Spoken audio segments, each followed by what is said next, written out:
Assalamualaikum warahmatullahi wabarakatuh. Selamat pagi semua. Izin memperkenalkan diri, kami dari kelompok 4 yang akan memaparkan materi mengenai konsep sehat sakit dalam konteks budaya. Eh, Perkenalkan, nama saya Sylvie Prasetya yang akan bertugas sebagai moderator pada presentasi kali ini. Sebelumnya, perlu saya sampaikan bagi para audien agar bisa menyimak pemaparan materi dengan baik dan tetap kondusif, dengan mematikan mic apabila tidak diperlukan, agar pemateri memiliki ruang untuk berbicara. Untuk mengefektifkan waktu, langsung saja saya persilahkan kepada pemateri pertama untuk menyampaikan materinya. Untuk pemateri pertama, saya persilahkan.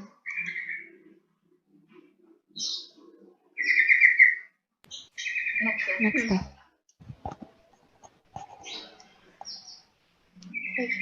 Lagi aja. Next lagi teh. Konsep sehat.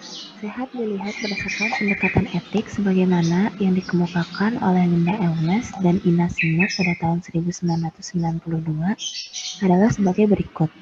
Dari segi jasmani, yaitu dimensi sehat yang paling nyata karena perhatiannya pada fungsi mekanistik tubuh. Berdasarkan segi mental, yaitu kemampuan berpikir dengan jernih dan koheren.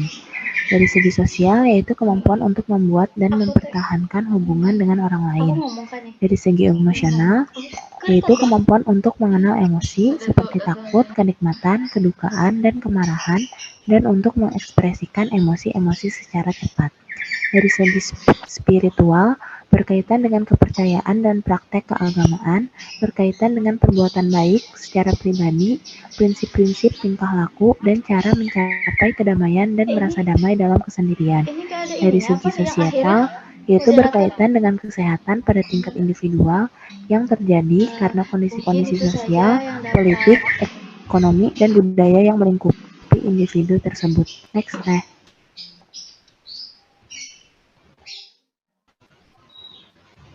Sehat itu adalah a state of complete physical, mental, and social well-being and not really the absence of disease or infirmity menurut WHO tahun 1981. Dalam dimensi ini, jelas terlihat bahwa sehat itu tidak hanya menyangkut kondisi fisik, melainkan juga kondisi mental dan sosial seseorang. Rumusan yang relativistik mengenai konsep ini dihubungkan dengan kenyataan akan adanya pengertian dalam masyarakat bahwa ide kesehatan adalah sebagai kemampuan fungsional dalam menjalankan peranan-peranan sosial dalam kehidupan sehari-hari, menurut Wilson dan Kalangi. Konsep sehat berdasarkan pendekatan secara emik bagi suatu komunitas yang menyandang konsep kebudayaan mereka, ada pandangan yang berbeda dalam menanggapi karena adanya pengetahuan yang berbeda terhadap konsep sehat. Walaupun secara nyata akan terlihat bahwa seseorang secara etik dinyatakan tidak sehat, tetapi masih dapat melakukan aktivitas sosial lainnya. WHO mendefinisikan pengertian sehat sebagai suatu keadaan sempurna, baik jasmani, rohani, maupun kesejahteraan sosial seseorang. Next teh.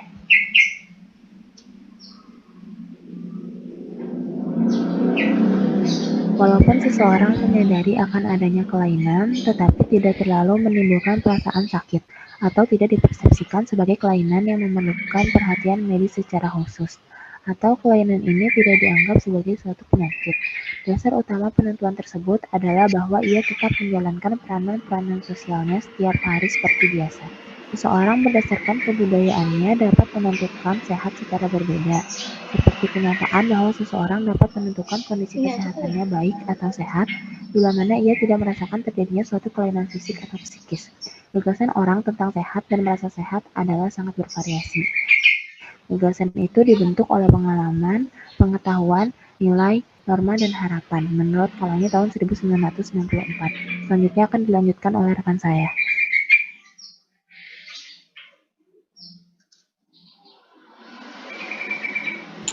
Punten baik. Konsep sakit.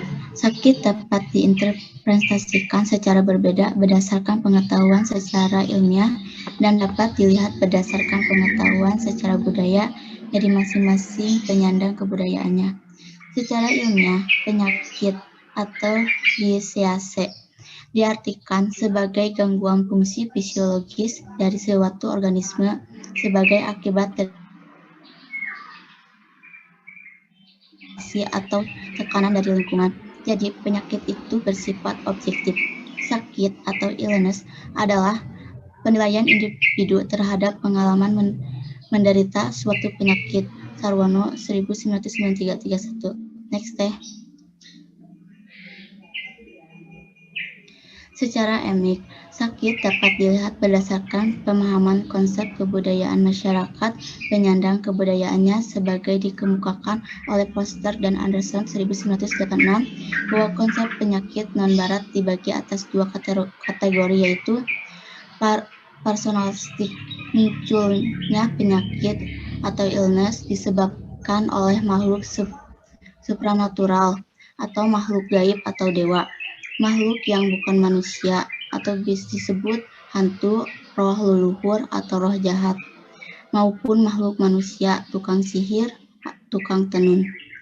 Naturalistik mengakui adanya suatu model keseimbangan sehat terjadi karena unsur-unsur yang tetap dalam tubuh seperti panas, dingin, cairan tubuh berada dalam keadaan seimbang menurut usia dan kondisi individu dalam lingkungan alamnya dan lingkungan sosialnya. Apabila keseimbangan terganggu, maka hasilnya adalah penyakit. 1986, 63-70. Lanjut teh. Sudarti 1987 menggambarkan secara deskriptif persepsi masyarakat beberapa daerah di Indonesia mengenai sakit dan penyakit. Masyarakat menganggap bahwa sakit adalah keadaan individu mengalami serangkaian gangguan fisik yang menimbulkan rasa tidak nyaman. Anak yang sakit ditandai dengan tingkah laku rewel, sering menangis dan tidak nafsu makan. Orang dewasa dianggap sakit jika lesu, tidak dapat bekerja, kehilangan nafsu makan, atau kantong kering. Next teh. Golongan penyebab sakit menurut masyarakat. Masyarakat menggolongkan penyebab sakit ke dalam 3 bagian, yaitu A. Karena pengaruh gejala alam atau panas dingin terhadap tubuh. B. Makanan yang diklasifikasikan ke dalam makanan panas dan dingin. Untuk mengobati sakit yang termasuk dalam golongan pertama dan kedua, dapat digunakan obat-obatan, ramuan, pijat, krok, pantangan makan, dan bantuan tenaga kesehatan. Next. Supernatural, roh, guna-guna, setan, dan lain-lain. Untuk penyebab sakit yang ketiga harus dimintakan bantuan dukun, kiai, dan lain-lain. Dengan demikian supaya pengulangannya tergantung kepada kepercayaan mereka terhadap penyebab sakit. Next. Saya kembalikan lagi kepada moderator. Terima kasih. Baik, terima kasih kepada para pemateri yang telah memaparkan materi kali ini. Mungkin itu saja yang dapat kami sampaikan. Kurang lebihnya mohon maaf. Wassalamualaikum warahmatullahi wabarakatuh.